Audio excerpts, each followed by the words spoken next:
अमेरिकी सदर ट्रंप ने दोहराया कि ईरान के पास न्यूक्लियर हथियार नहीं हो सकते।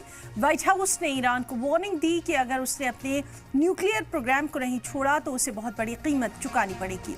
व्हाइट हाउस की प्रेस सेक्रेटरी कैरोलिन लेविट ने कहा कि ट्रंप का आखिरी मकसद ये तय करना है कि ईरान कभी भी न्यूक्लियर हथियार हासिल ना कर सके और अगर डिप्लोमेटिक कोशिशें नाकाम हो जाती है तो सभी ऑप्शंस ओपन हैं। लेविट ने इस बात पर भी जोर दिया कि ईरान के साथ बातचीत ईरान के इनडायरेक्ट बातचीत के दावों की बिल्कुल उलट होगी। इस बीच ईरान ने कहा कि वो अपने न्यूक्लियर प्रोग्राम पर हकीकी और गैर जानिबदाराना मुआहदे की तलाश कर रहा है।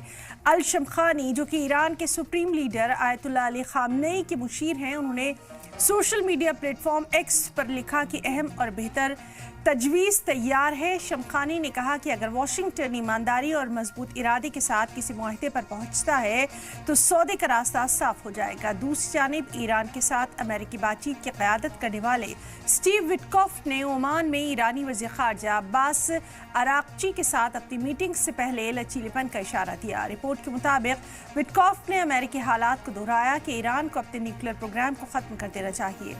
विटकॉफ ने वार्निंग दी कि ईरानी न्यूक्लियर पावर का बढ़ना अमेरिका की तरफ से खींची गई रेड लाइन को पार कर देगा। हालांकि उन्होंने कहा कि ये दोनों फरीक को मुआहदा करने से नहीं रोकेगा। इन वाक़यात के बीच तेहरान में कशमकश का माहौल है। जुमे को हज़ारों लोगों ने तेहरान में रैली निकाली और अमेरिका के साथ बातचीत पर गहरा शक जाहिर किया। एहतजाजियों ने अमेरिका मुर्दाबाद जैसे नारे लिखे बैनर्स और पोस्टर्स भी थामे हुए थे।